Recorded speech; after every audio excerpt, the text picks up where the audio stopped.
Jadi ketika kita mengulang, maka kita banyak jalan menuju sukses, ya kan? Nah, jadi harus sabar dan dinikmati proses tersebut, ya. Eh, baik ya, hari ini kita lanjut kembali dengan membahas beberapa soal yang KSM ya. Semoga bisa kita jawab. Baik, coba saya share ya screen dulu.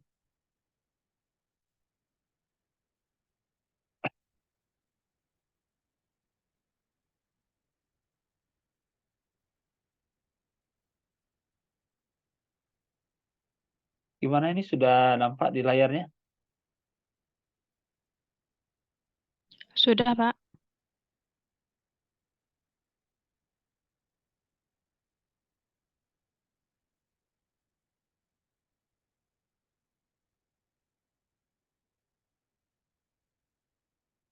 Oke ya. Nah, jadi kita lihat di sini. Ini materi tentang kelarutan ya, atau yang di kelas 2 sudah pelajari. Nah, ini juga kelarutan atau KSP juga paling sering ditanya ya. Ini kita bahas soal yang terkait ya. Jadi kita bentuk dulu fondasi ya, semoga yang ini bisa. Jadi ini materi tentang kelarutan atau bahasa Inggrisnya kita kenal dengan istilahnya solubility. Ya. Jadi di sini kita punya ya kelarutan. Ini temanya tentang kalau kita berbicara kelarutan ini juga ada senyawa ionik ya. Senyawa ionik berarti dia ada yang kation dan anion. Nah, ada yang tahu kira-kira dalam soal ini senyawanya apa namanya? Kira-kira namanya apa? Perak, kromat ya. Nah, ya, kalau perak itu eh, simbolnya Ag ya. Nah, sini ada kromat atau CrO4. Jadi kalau kita lihat di sini, kalau kita berbicara tentang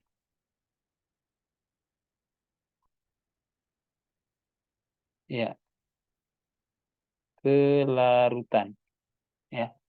Kalau kita berbicara kelarutan itu lalu simbolnya S ya. Nah, S di sini artinya solubility atau kelarutan. Nah, kelarutan ini biasanya ya kita jumpai pada senyawa yang garam ya. Atau bahasa mudah kita itu pada senyawa yang ionik. Nanti ada yang plus dan yang negatif ya. Nah, kalau kita berbicara kelarutan ya, itu namanya juga kelarutan. Maka dia seperti larutan, maka satuannya adalah molaritas ya. Di sini simbolnya mol dibagi dengan liter ya kan. Nah, eh, biasa yang kita maknai itu adalah nilai KSP-nya ya. KSP yang makin kecil, maka dia nanti keputusannya apa dia mudah mengendap atau tidak ya. Nah, ini terkait dengan daya larut ya. Nah, misalnya kita melarutkan antara air dan garam. Nah, itu kalau jumlahnya rasionya masih ini bisa larut ya. Garam kita tambahkan ke air masih larut. Tapi ada waktu-waktu tertentu ketika garamnya sudah mencapai maksimal dia larut, maka air tidak mampu melarutkan garam ya. Nah, itulah kita sebut istilah titik jenuh atau titik jenuhnya. Jadi ada kemampuan untuk melarutkan ya. Baik. Nah, di sini kita lihat misalnya senyawa ion ya, misalnya ion, konsep yang kemarin sudah ya. Ini kita punya misalnya Ag 2CrO4 ya. Ini kalau kita lihat ionnya ada apa aja pada reaksi ini?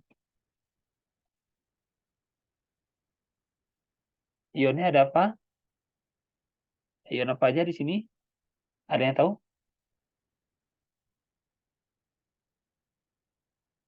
Ag ya, Ag plus ya. Nah, kemudian eh, sini ada tambah CrO4 2-. Nah, berarti kita punya dua ion ya. Ada ion positif yaitu perak dan kromat ya, sesuai dengan nama di sini. perak dan kromat. Nah, kemudian kita lihat di sini Ag-nya ada jumlahnya 2.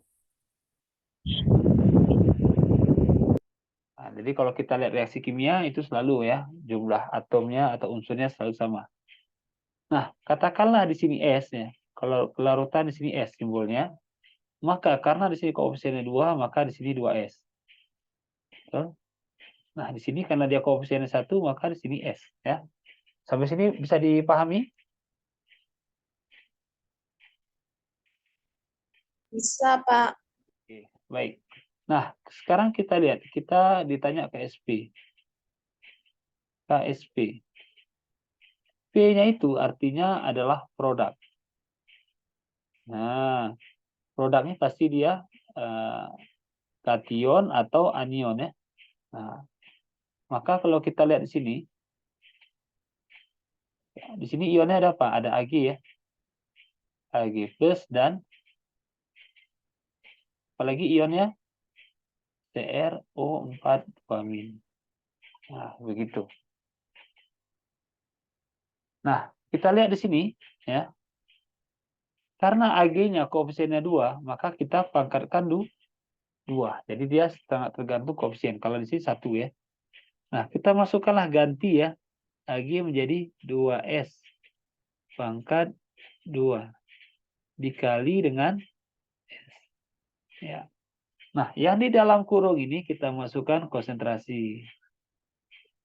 Ya, konsentrasi. Ya. Maka rumusnya apa? Kalau sudah kita kali semuanya jadi 2S pangkat 2 jadi berapa? 2S dikuadratkan? 4S. Ya, 4S pangkat 2 dikali S jadi totalnya semuanya 4S pangkat pangkat 3 ya, nak ya. 4S pangkat 3. Nah, sekarang kita lihat di sini S-nya. S-nya sudah diketahui ya dari soal, kita lihat sini. Nah, 4 dikali dengan 6,7 dikali 10 min berapa tuh? Min berapa? 10 min? Min 5. Min 5 ya. Min 5. Oke, pangkat ya. Bisa ini?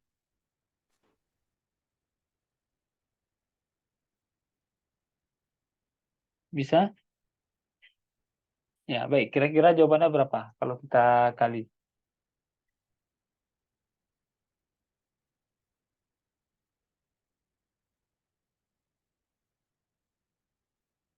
Ya, silakan dicari coba berapa kira-kira.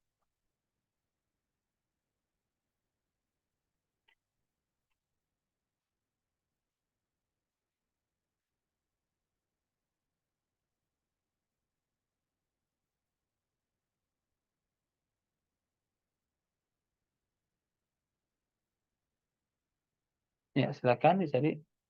Saya tunggu ya 2 menit atau 3 menit. Silakan.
Kira-kira jawabannya apa?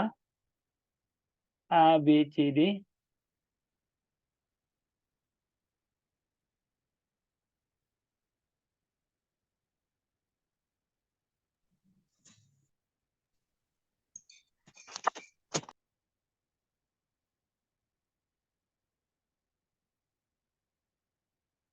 Kira-kira berapa?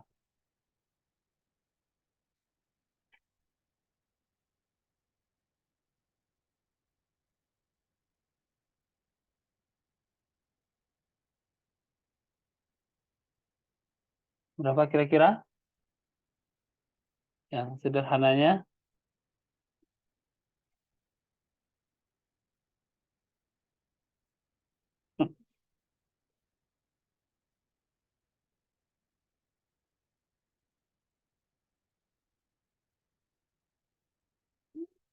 A, Pak. A. Yang lain? Yang lain gimana? Ya, pangkat ini udah, kalau kita lihat dari sini kan, ini sekitar min 15 ya. Nah, jadi nggak jauh-jauh dari sini ya. Nah, kalau kita lihat optionnya ini antara D dan E nggak mungkin ya. Nah, gitu. Ya kan? Karena min 4, min 5 ya, terlalu jauh ya. Kalau kita kali. Nah, kemudian kita lihat lagi kali-kalinya gimana. Cara kali-kali kalian gimana?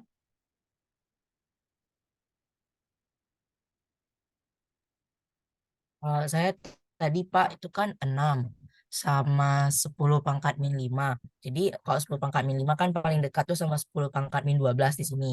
Terus kalau misalnya yang 6 ini kan mendekati 7 sama mendekati 6. Berarti kalau dipangkatin 3 kira-kira dekat sama angka berapa gitu. Ya, maka jawabannya antara A, B, C ya. Kemungkinan jawabannya ya. Ya, kira-kira gimana kita cari? Kalau misalnya kita buat begini ya, misalnya. Ya, nah kok ini tanpa kalkulator. Nah, kalau kita buat gini kan misalnya. Ini kita bulatin 7 lah, katakanlah 7. Berarti kan 7 pangkat 3 ya. 7 kali 7 kali 7. Nah, atau kita buat juga misalnya ini misalnya 4 kali 7. Nah, kali 7 kita pisah bisa 7 kali 7. Nah, 4 kali 7 misalnya 28. Ya, 7 kali 7 misalnya 49. Nah, kira-kira yang mendekati yang mana?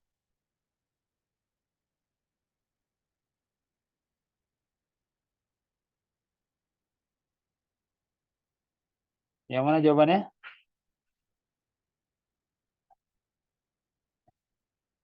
Hmm, Kayaknya yang paling mendekati C, Pak. ya, ya. Jadi kita anggap misalnya ini 3 ya, 30 ya. Ini 5 ya, 3 kali 5, 15 ya. Yang paling dekat ya, 1,5 ya. Kalau kita lihat dengan ini, ya, yang mendekati ya, paling mendekati itu adalah yang C ya, 1,5 kurang dikit ya. Maka yang paling mungkin jawabannya yang C ya. Ya. Jadi kita begitu, kalau kita dihadapkan hitungan tanpa kalkulator. Oke, sampai sini ada yang ingin ditanyakan? Ya. Jadi kita 4 kali 9 kita anggap 50 ya, 2 kali 8 30. 3 kali 5 15 ya, yang mendekati ya antara B dan C adalah yang C. Kalau A terlalu tinggi ya, A juga nggak mungkin kita jawabannya. Maka yang paling mendekati ya 1,5. Oke, yang lain silakan jika ada yang ingin bertanya. Silakan, bisa dipahami?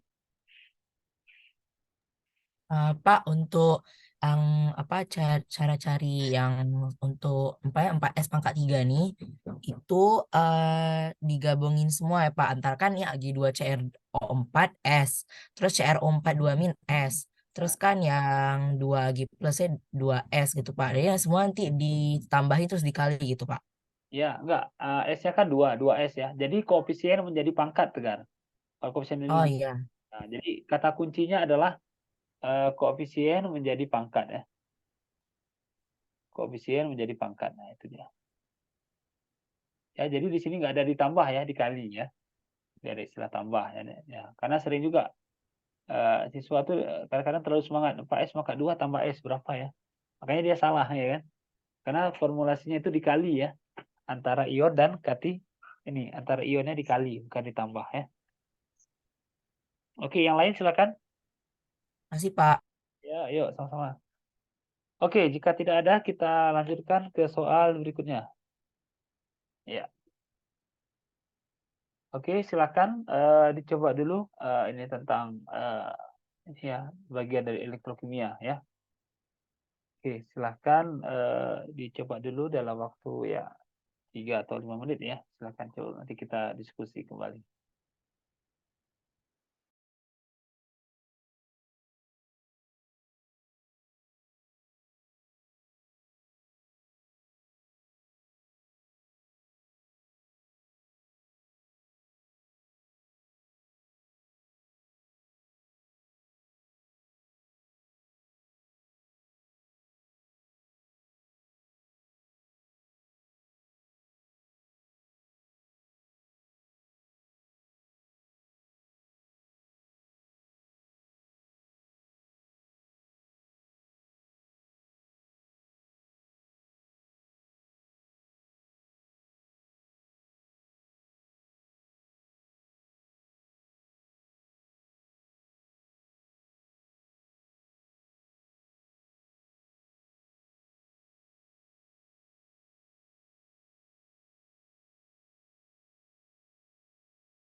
Gimana soalnya, sulit nggak?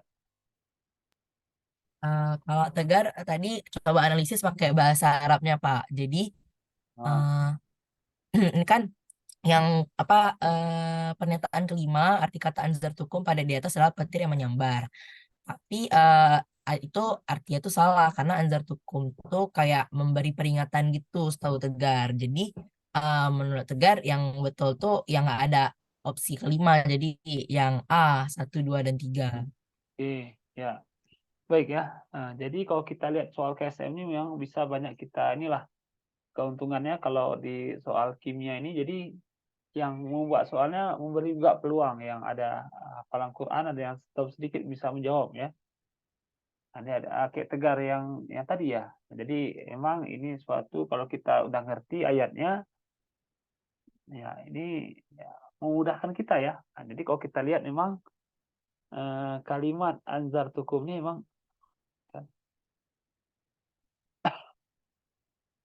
ya ini bukan ya. Ya, ini artinya bukan.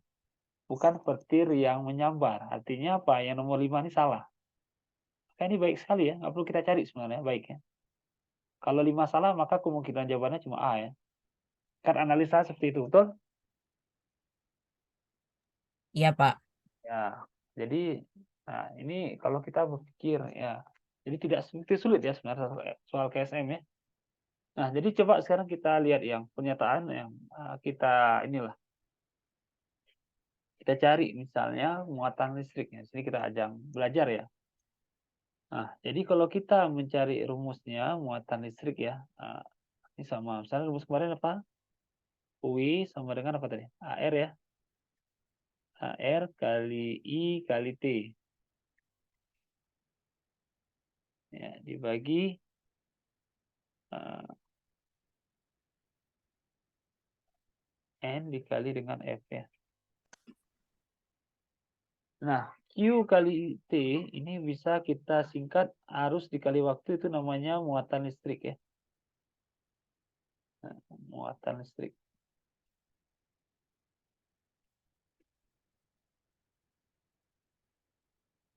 Ya, bahasa kita tuh namanya coulomb ya.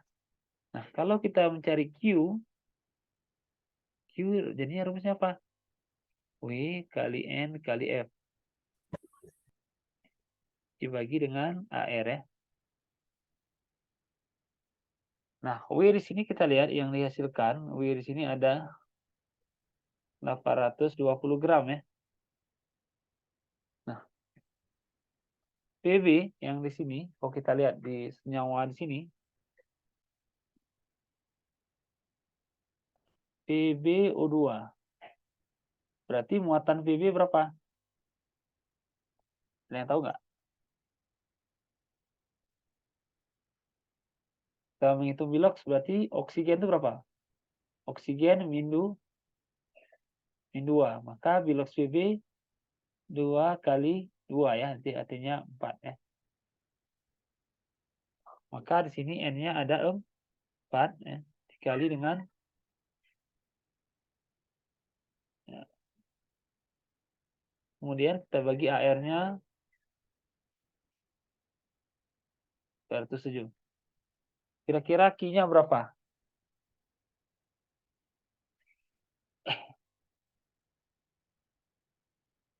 Coba dicari.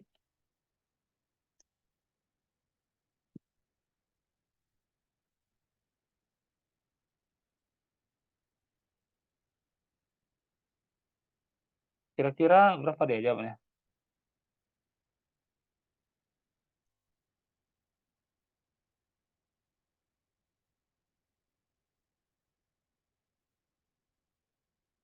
Silakan.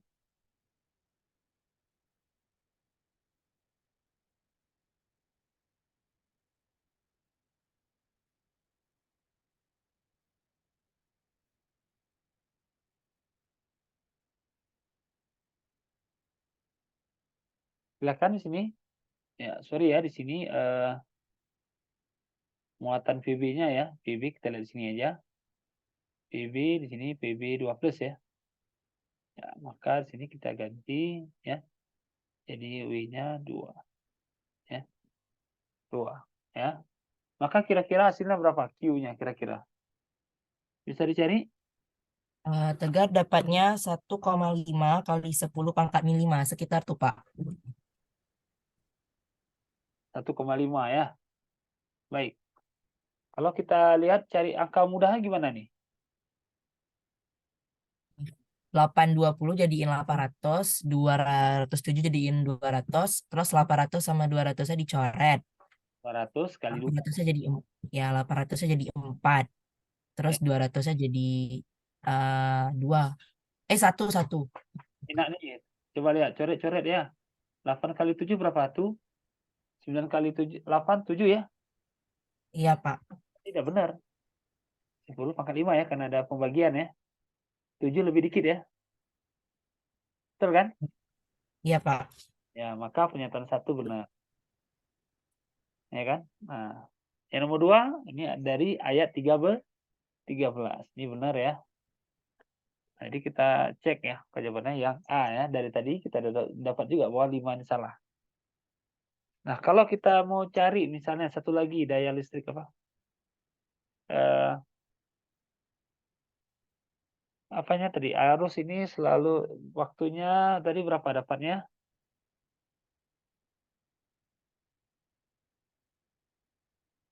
T-nya misalnya tadi berapa?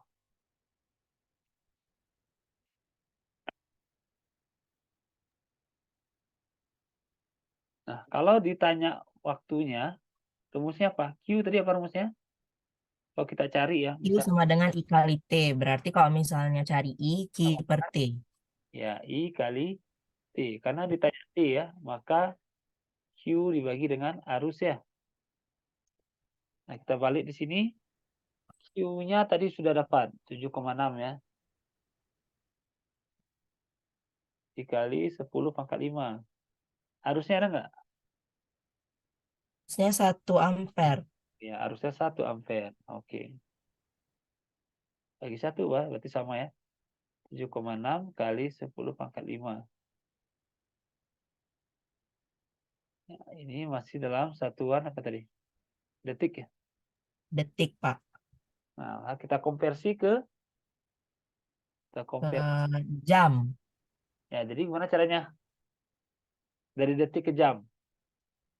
Berarti dibagi 3.600. Ya, dibagi 3.600 ya. Nah, kita pakai perasaan juga bisa jawab ya. Kan 7. Ini kan 7,6 ya, anggapnya 7,2 ya. Biar enak. Ini kan 2 kalinya, betul? Betul, Pak. Nah, 7,6 bagi 36. Ini kan kalau kita bagi-bagi kira-kira 2 lebih dikit ya. Ya, tidak cocok lah ya, sekitar 2 jam ya. Ya kan? Ya, 2 jam lebih dikit ya. Maka optionnya ini benar. Maka jawabannya 1, 2, dan 3. Oke, sampai sini ada yang ingin ditanyakan? Dipersilahkan.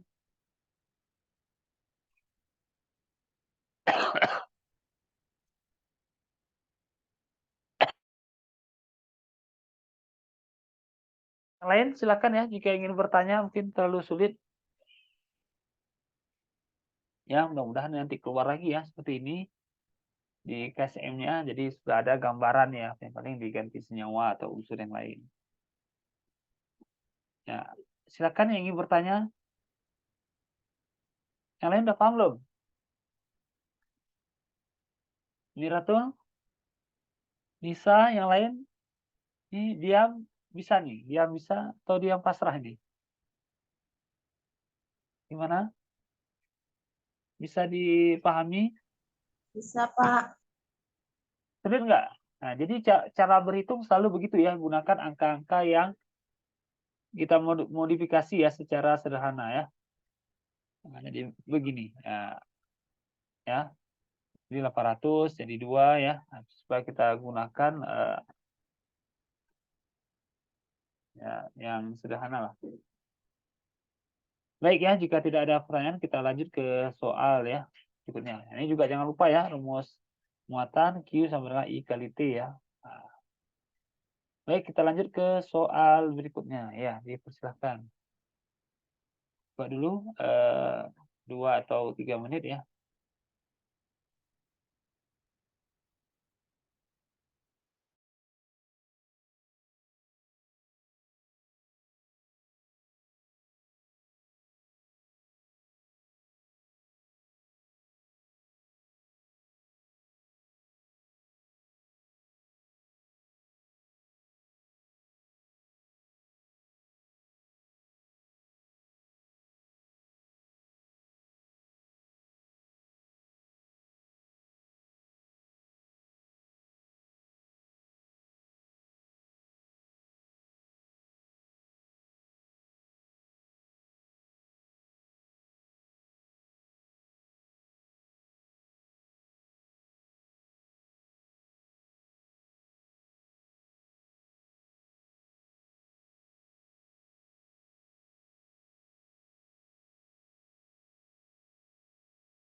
silakan coba dulu bikin materi tentang ini nih termokimia ya.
Gimana? Udah ada yang udah dapat?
Jawabannya yang C ya, Pak.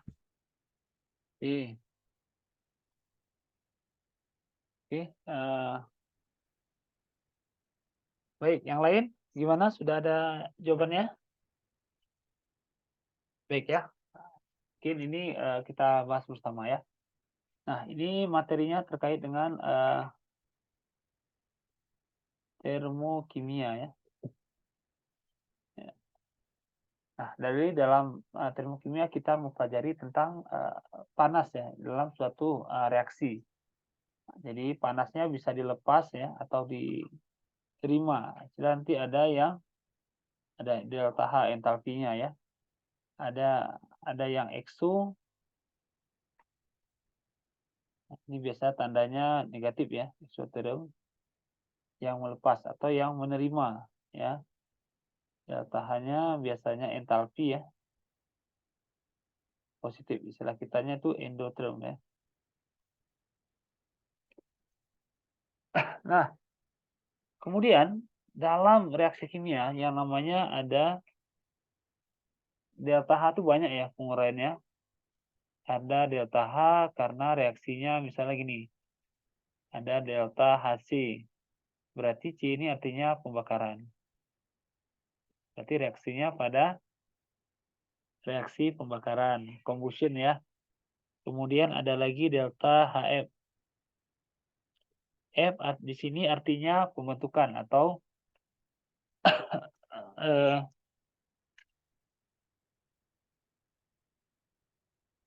ya,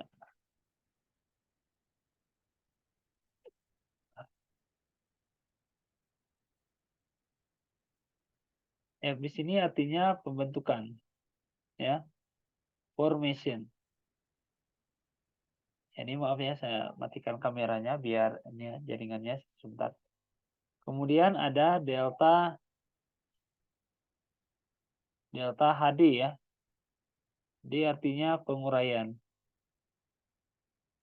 Nah, penguraian ya, atau decomposition ya. Nah, cara kita mencari yang delta HF ya. Nah,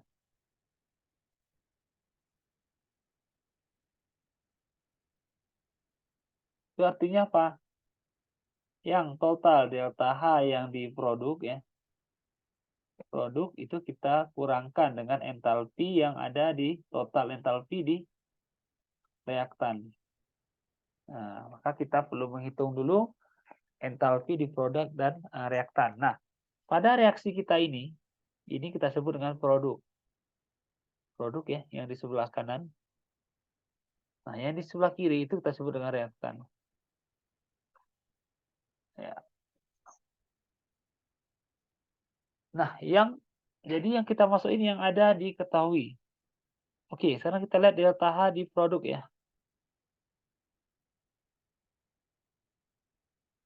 Misal ada apa aja? NaOH. Ya, 4 dikali dengan NaOH. Koefisiennya jangan lupa dikali ya.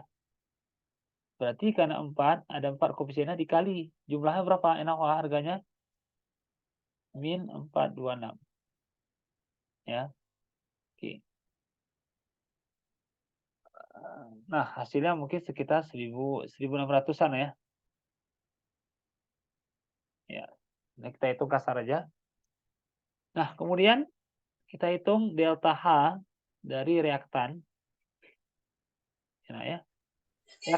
Reaktan ada apa aja? Oksigen nggak kita hitung ya, karena nilainya 0. Reaktan ada apa aja? Silakan. Yang diketahui. Reaktan ada Na2O2 dan H2O, Pak. Ya, tapi yang liquid ya. Nah, jadi berapa nilainya? Ada 2 ya. Nah, dikali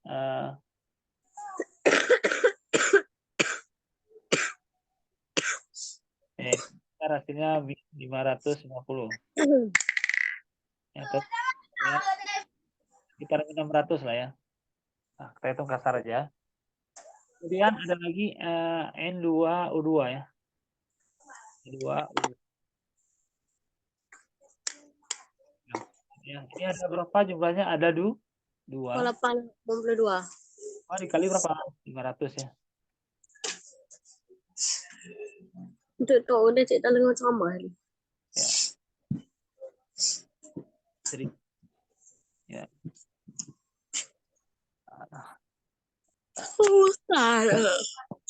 Oke, sampai sini. Nah, ini karena perbedaan dikit ya, maka harus kita hitung detail ya sedikit ya. Berapa kira-kira ini hasilnya? Ini karena 20 ya. Nah, ini sekitar, ini kalau kita hitung detailnya sekitar min 1700 ya. Ya. Berapa? Berapa kira-kira? Kira-kira 200, Pak.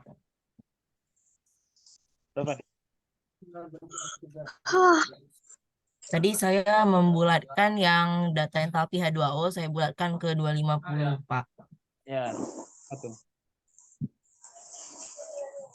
500 ya. Nah, ini kita asumsi aja hasilnya yang ya kalau 2,5 ya kita kali 2 berarti 500. Yang kita ambil nilai tengah dikit berarti kita ambil min 550. Selisihnya berapa nih? Selisihnya. Kalau kita lihat selisihnya berapa? Hmm. Berarti yang di kanan min 1.700 ya dikurang min 1.550 ya kurang lebih. Berarti hasilnya berapa?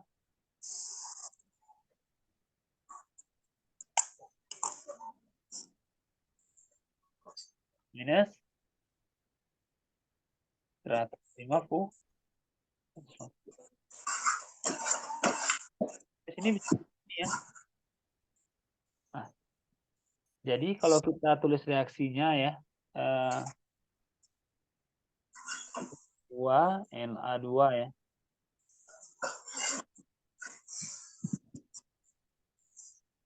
Menjadi NaOH plus U2 delta H-nya sekitar min 150 ya. Ya, satunya tadi apa? Ya, kilojoule per mol. Sampai sini bisa dipahami? Bisa dipahami ya sampai sini? Bisa. Ya, baik ya. Nah, jadi kita berhitung secara yang mudah saja. Nah, kita diketahui kemudian berapa kilojoule yang akan dilepaskan apabila 25 gram Na2O2 bereaksi dengan reaksi. Nah, maka kita cari mol dulu. Ya. Ya. Jadi molnya kita cari dulu. Mol Na2O2 sama gram dibagi mr. Berapa totalnya? MR kira-kira udah dihitung. Berapa nak? Berapa totalnya? MR-nya Na2O2. Berapa MR-nya? Ada yang tahu? 79. 79. 78, Pak. Ya, 78. Anggaplah 75 ya. Berarti ini sepertiga ya. Ya. Betul?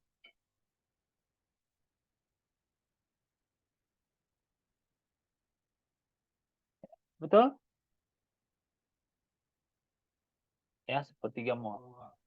Ya. Iya, Pak, betul. Kita itu angka yang enak-enak saja. Berarti ditanya berapa kilojoule. Nah, kalau ditanya berapa kilojoule atau kilojoule dari Na2O2, maka caranya sangat sederhana. Maka 150 kilojoule per mol. Nah, kita kalikanlah dengan sepertiga mol. Lagi Zoom padahal, hai. Berapa? 150 dibagi dengan 3. Benar? Gina, udah keluar dari Zoom. Saja. Tadi Gina di belakang. Oh, nggak jadi marah ibu tuh nggak ada masuk Zoom tuh. Karena bayar. Aku meskipun nggak kudu yang penting aku masuk. Daftar aja udah boleh. Tuh. Serius. Oke ya, Feby ya. Tolong di-unmute dulu ya. Wah.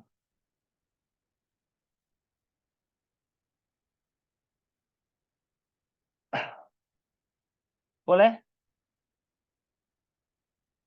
Bisa di sini? Bisa ditangkap? Bisa, Pak. Ya. Baik ya. Tadi terdengar tuh yang ya semoga lebih bersemangat ya. Nah, jadi masuknya tuh jangan karena guru ya. Jadi karena keinginan hati ya. Untuk belajar ya nak ya. Nah, jadi perlu ditingkatkan keikhlasan ya untuk belajar supaya kita bersemangat ya. Nah, tadi ada terdengar suara ya. Nah, maaf ya. Baik. Baik, kita lanjutkan ke soal berikutnya.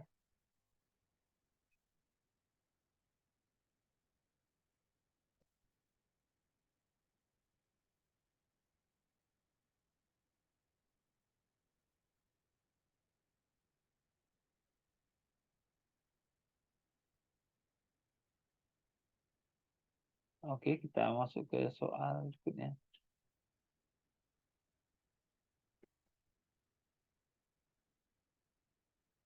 Oke. Oke, sudah nampak ini soalnya?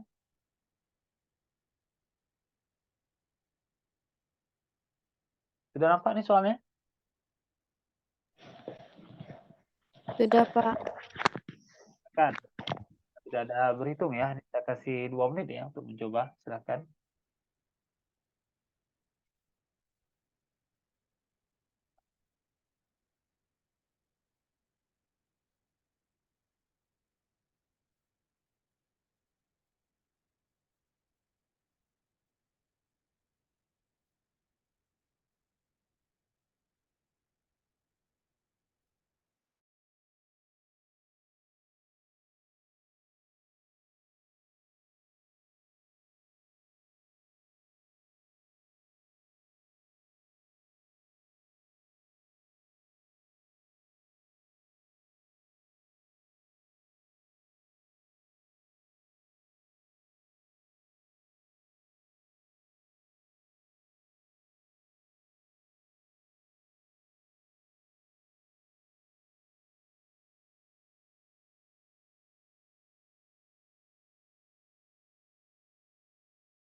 Jawabannya yang C ya, Pak.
Masih jumlah. Apa?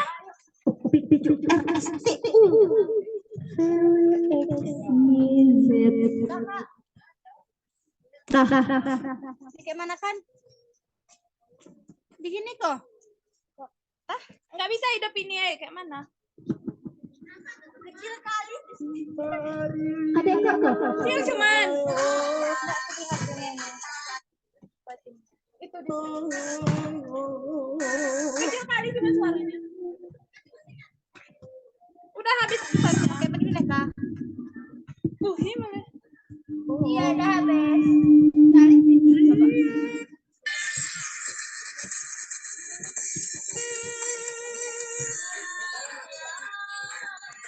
Kenapa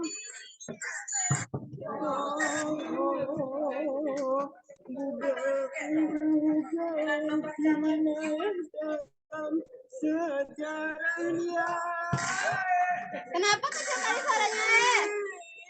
Pakai video kita. Pak, mohon di unmute ya, di unmute dulu suaranya, nah, biar kita enak belajarnya. Baik, baik kita Jawabannya yang C ya, Pak. yang C apa? Jawaban saya yang C, Pak. C. Nah, kalau kita lihat di sini, ya ini yang ditanya mana yang teroksidasi, mana tereduksi ya. Ini kata kuncinya.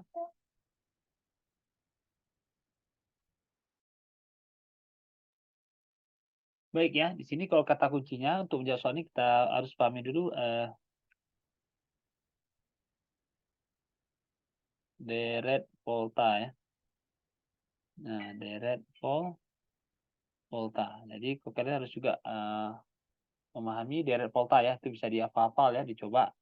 Jadi cara menghafalnya dengan ada dibuat di kata-kata ya atau rangkaian kata yang mudah diingat ya. Nah, jadi deret volta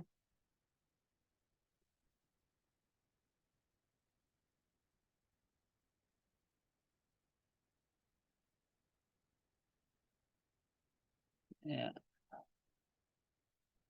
Nah, ini ada deret volta ya. Kalau kita lihat di deret volta, ini ada Fe ya. Nah, kemudian di sini juga. Nah, jadi kalau kita lihat posisinya, nah, Fe sama Cu itu, kalau kita lihat ya posisinya, itu Fe dan Cu ya. Di sini adalah besi ya. Nah, dan tembaga. Nah, jadi jangan lupa deret volta ya. Nah, yang sebelah kiri ini cenderungnya untuk mudah dioksidasi ya. Nah, yang sebelah kanan cenderung mudah tereduksi. Nah, jadi kita lihat. Nah, ya, jadi kalau dibilang Cu-nya teroksidasi ini maka jawabannya yang tidak mungkin. Maka yang pernyataan yang A maka dia salah. Cu teroksidasi ya. Nah, jadi kita selalu bandingkan lihat deret volta. Nah, kita lihat di sini yang B. B kenapa? Cu-nya biloxnya kita lihat di sini 0, ini menjadi 2. Ini adalah dia bukti terjadinya reaksi kalau kita tulis ya. Fe2+ ya. Tambah Cu menjadi Fe dan Cu2+ ya. Karena biloxnya naik ya dari 0 ya, kalau nggak ada berarti 0 menjadi 2 ya. Ini kita sebut dengan oksidasi. Kalau dia biloxnya atau bilangan oksidasinya naik. Nah, sementara besi ini turun ya dari 2 menjadi 0 ya. Nah, jadi 2 menjadi 0. Berarti turun biloxnya. Maka ini kita sebut dengan reduksi. Nah, maka pernyataannya juga salah. Kenapa? Karena Cu itu dia tereduksi. Nah, maka yang B juga salah. Yang C, kita lihat yang C.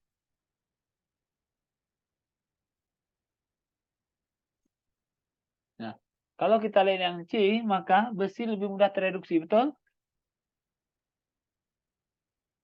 Betul atau salah? Yang C salah, Pak. Yang betul D.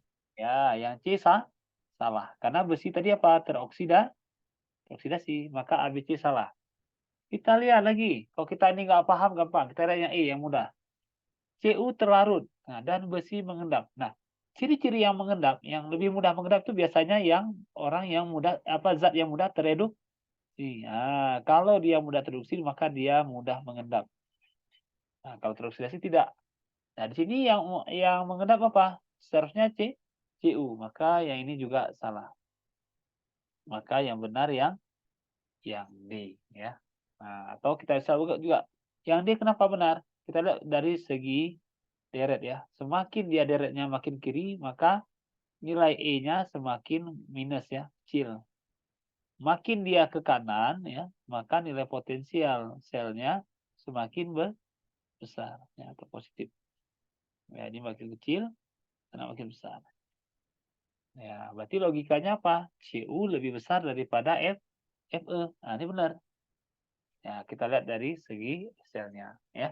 Nah, jadi ini kalian juga bisa menghafal deret volta ya, untuk memudahkan kita dalam menganalisa ya. Ya, kalau di Nah, kalau kita di sini kita sambung ya,